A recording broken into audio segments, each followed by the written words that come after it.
사순절 첫 번째 주일입니다.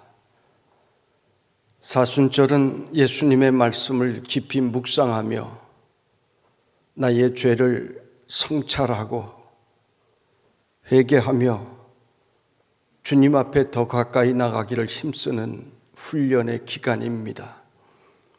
사순절은 주일을 제외한 40일의 기간을 의미하는데 순이 4번이다.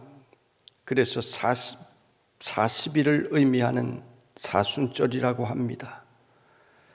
예수님께서 40일을 금식 기도한 것을 본받아 이 40일의 기간 동안 우리도 기도하며 나아갑니다. 사순절은 지난 수요일인 제의 수요일부터 시작이 되는데 가톨릭이나 루터교나 성공회나 그리고 일부 개신교에서도 제의 수요일 행사를 합니다. 종려나무 잎을 태워 얻은 재로 이마에 바릅니다. 이 재는 회개를 의미합니다. 유대인들은 회개할 때 머리에 재를 뒤집어 쓰고 회개를 했습니다. 이 재는 먼지를 의미하는데 하나님께서 너는 흙에서 왔으니 흙으로 돌아갈지니라 하신 말씀을 이 재를 통하여 우리는 다시 기억하고자 하는 것입니다. 그렇구나. 나는 원래 죄였구나. 나는 죄로 돌아가야 되는 존재이구나. 그런데 지금 쓸데없는 욕망을 가지고 헛된 것을 바라며 살고 있구나. 이 죄의 의식을 통하여 나를 다시 돌아보는 것입니다. 우리는 이번 사순절에 죄를 내 이마에 바르지 않아도 마음의 이마에 죄를 바르는 사순절이 되기를 원합니다.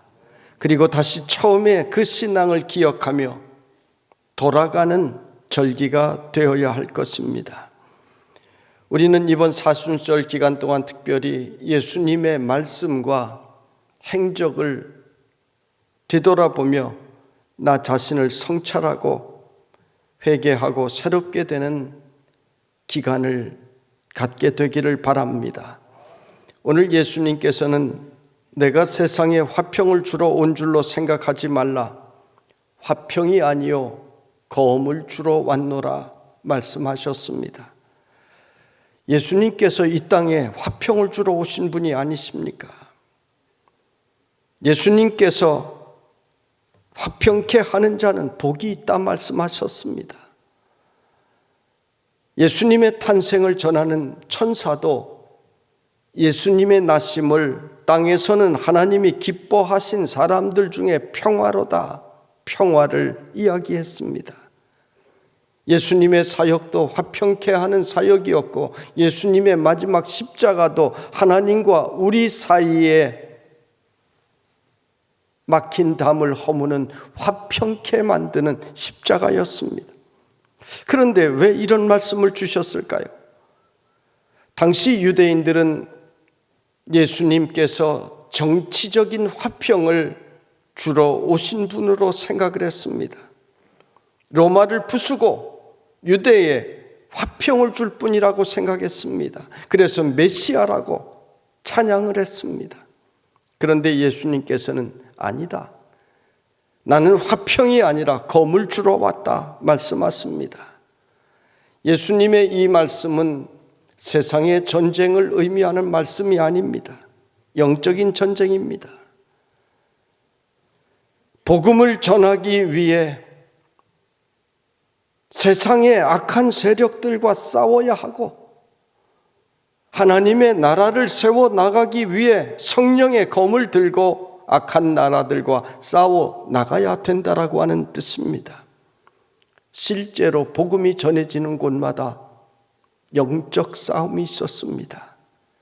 한 가정에 어떤 사람에게 복음이 들어가면 그 가정이 쉽게 예수 믿습니까? 절대 그렇지 않습니다. 영적 싸움이 일어납니다. 여러분, 세상이 교회를 변화시키는 것이 맞습니까?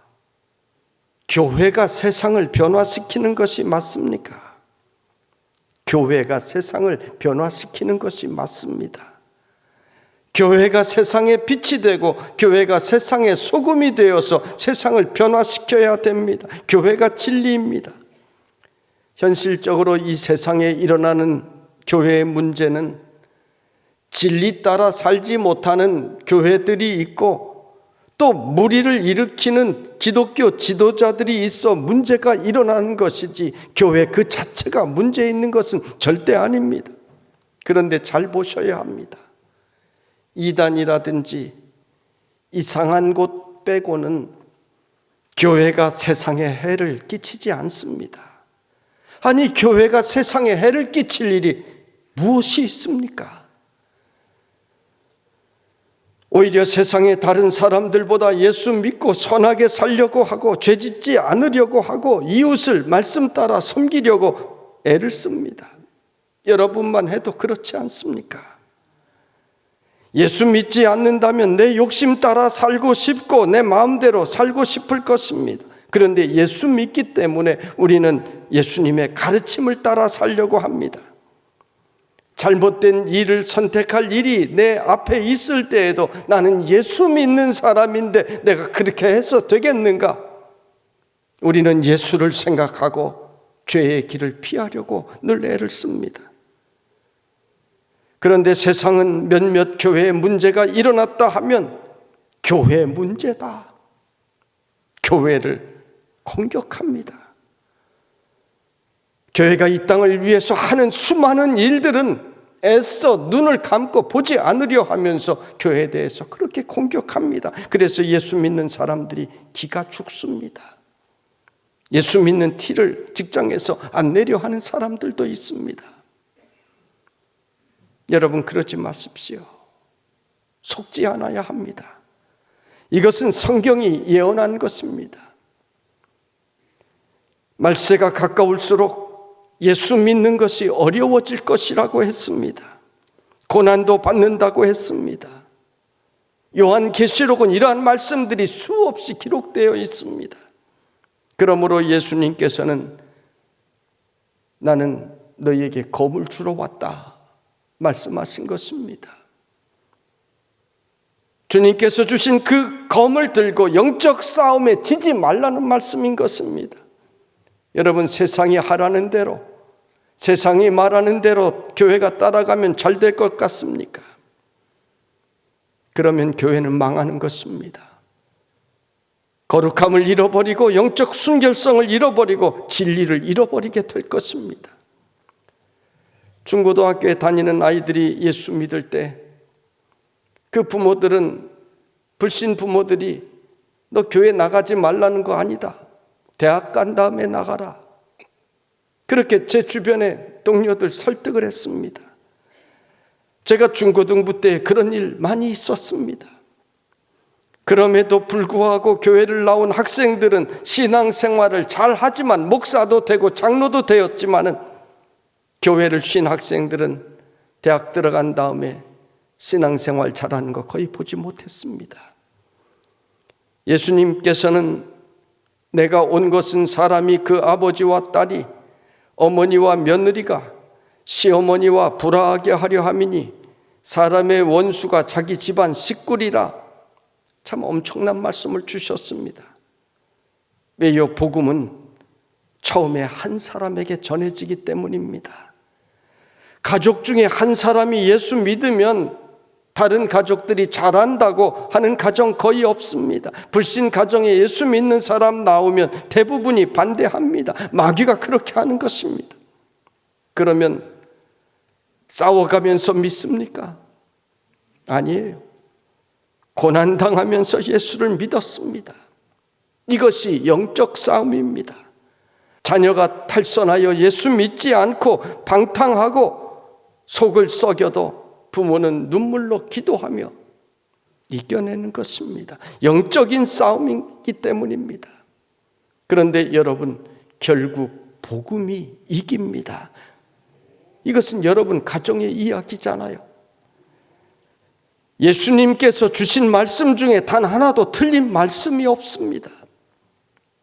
올리브 선교의 대표인 지현호 목사님의 간증입니다. 아버지가 경찰이셨는데 지현호가 초등학교 6학년 때 아버지가 뇌종양으로 쓰러지셨습니다. 기독교 집안이었던 이 가정은 아버지의 회복을 위해 40일 온 가족이 작정 기도를 했습니다. 작정 기도가 끝나고 아버지가 일어나셨으면 좋았을 텐데 오히려 돌아가셨습니다. 어린 마음에 현호는 아버지를 너무 좋아했는데 하나님이 정말 살아계시면 이럴 수가 있는가?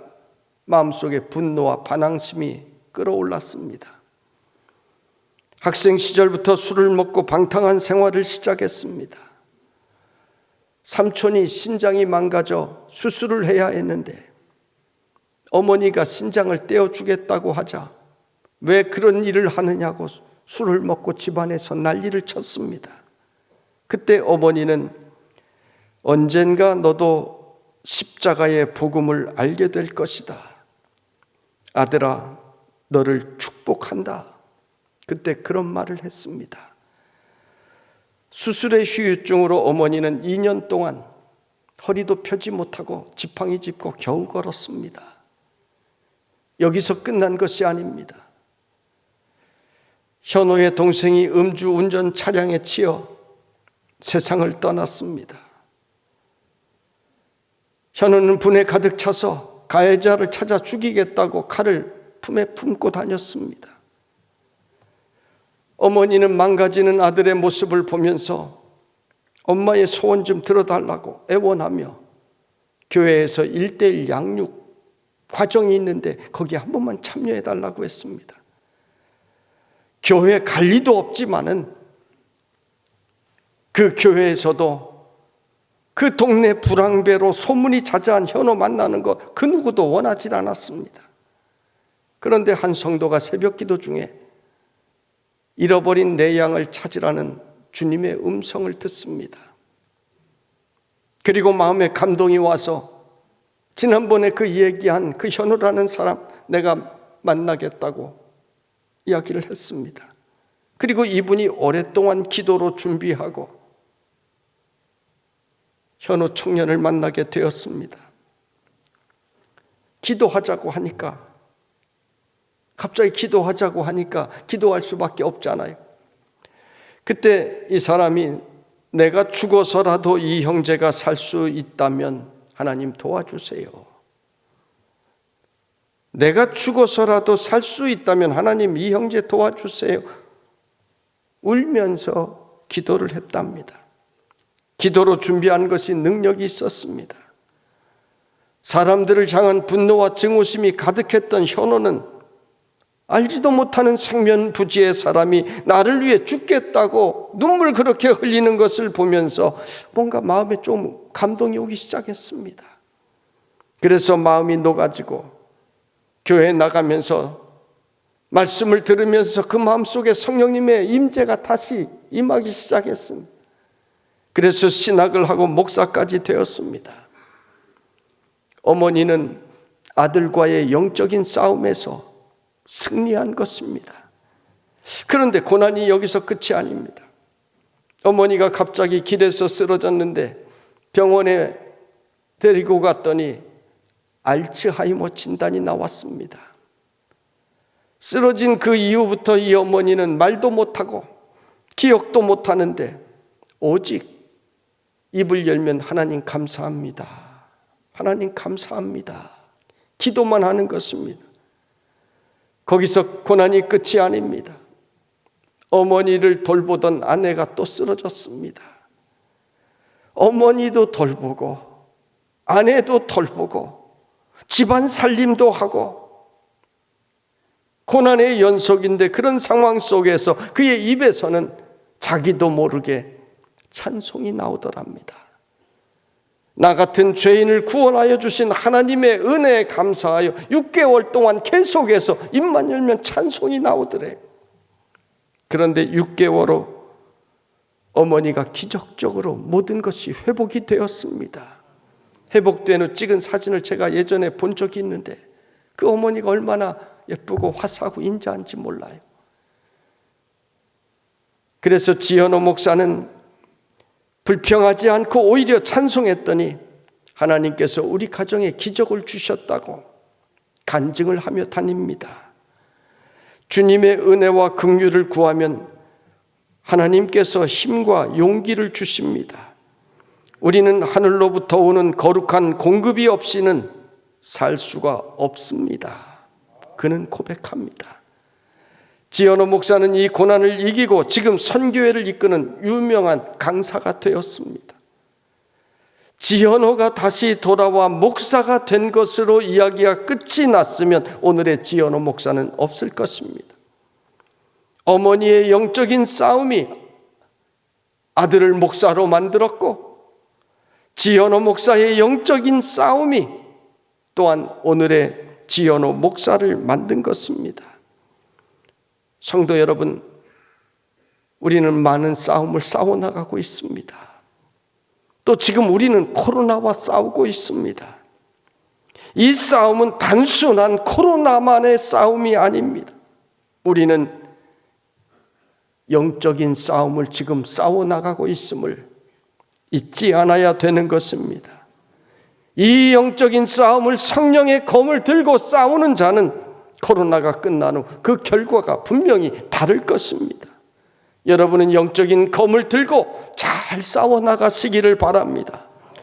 오늘 예수님은 아버지나 어머니를 나보다 더 사랑하는 자는 내게 합당하지 아니하고 아들이나 딸을 나보다 더 사랑하는 자도 내게 합당하지 아니하며라고 말씀하십니다.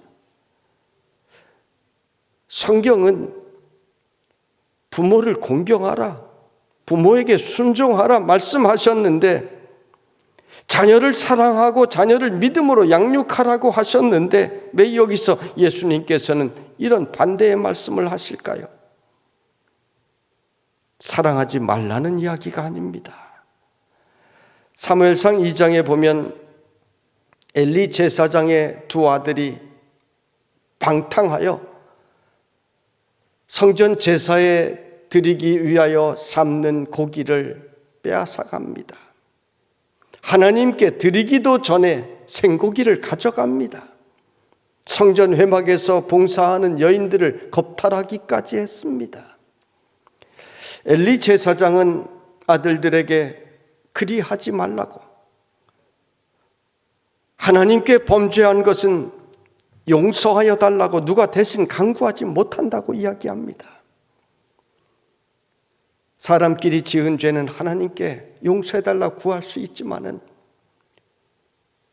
너희들이 하나님께 지은 죄에 대해서 대신 누가 간구하지 못한다 이야기합니다. 그러나 아들들은 듣지 않았습니다. 성경은 기록하기를 이들이 듣지 않는 것은 하나님께서 이들을 죽이시기로 작정하셨기 때문이다 기록하고 있습니다. 여러분, 악해지면 하나님의 음성에 점점 귀를 막습니다. 눈을 감습니다. 그래서 점점 죄의 깊은 잠에 빠져들고 마는 것입니다. 성경에 보면 사사나 선지자들은 사람들이 죄를 지을 때마다 찾아가서 그 죄에 대하여 경고를 했습니다. 그런데 듣지 않는 자들은 귀를 막고 더 악해져서 멸망의 길로 갔습니다. 악하기 때문에 하나님의 음성이 들려져도 기회가 주어지는데도 이들은 그 귀를 막는 것입니다. 하나님의 사람이 엘리 제사장에게 찾아가 전한 메시지를 보면 너희는 어찌하여 내가 내 처소에서 명령한 내 제물과 예물을 밟으며 내 아들들을 나보다 더 중히 여겨 내 백성 이스라엘이 드리는 가장 좋은 것으로 너희들을 살찌게 하느냐 책망을 합니다. 말씀을 자세히 보면은요, 너희는 그랬습니다. 성경은 작은 단어 하나하나에도 아주 깊은 의미가 있습니다. 왜 너희는이라고 했습니까? 이것은 엘리 제사장의 두 아들만의 죄가 아니라 엘리 제사장 당신 가장의 책임도 함께 있다는 것입니다. 내 제물과 예물을 밟은 것이 두 아들만이 아니라 너도 함께 밟았다고 하십니다.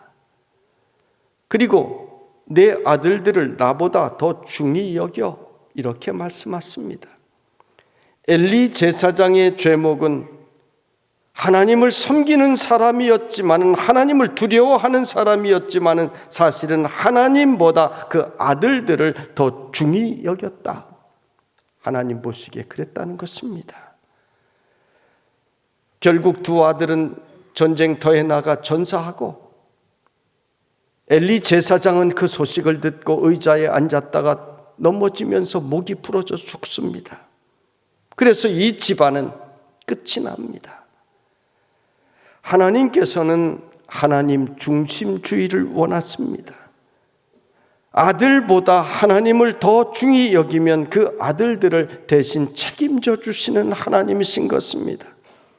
아브라함이 아들 이삭을 하나님께 바치려 했던 행위는 하나님 중심주의였습니다.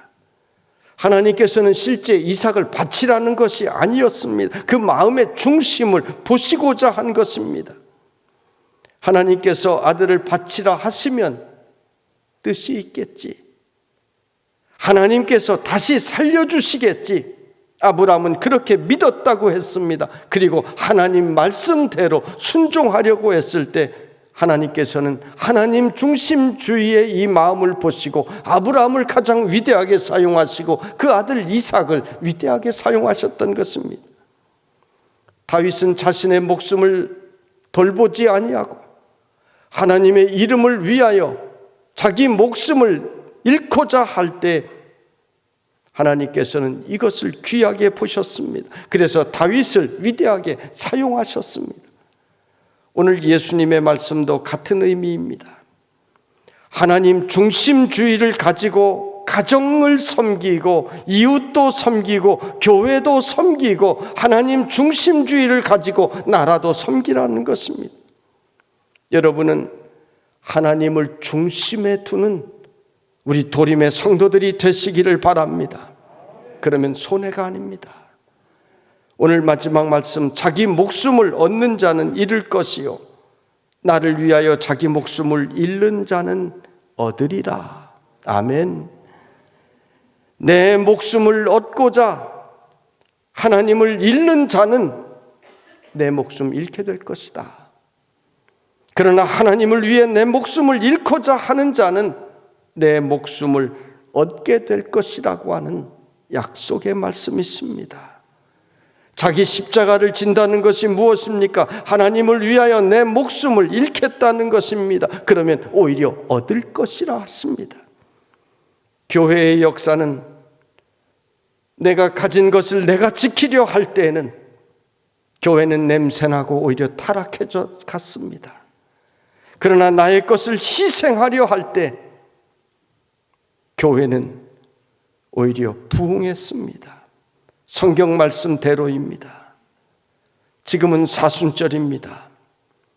사순절은 나를 내려놓기를 훈련하는 기간입니다. 그동안 내가 살겠다고, 내가 잘 살아보겠다고 하나님을 잃어버린 것이 있었는지 나 자신을 돌아보는 이번 사순절이 되기를 바랍니다. 회개할 것 있으면 회개하고 하나님을 우리의 중심에 놓는 사순절 신앙이 되시기를 주님의 이름으로 축원합니다.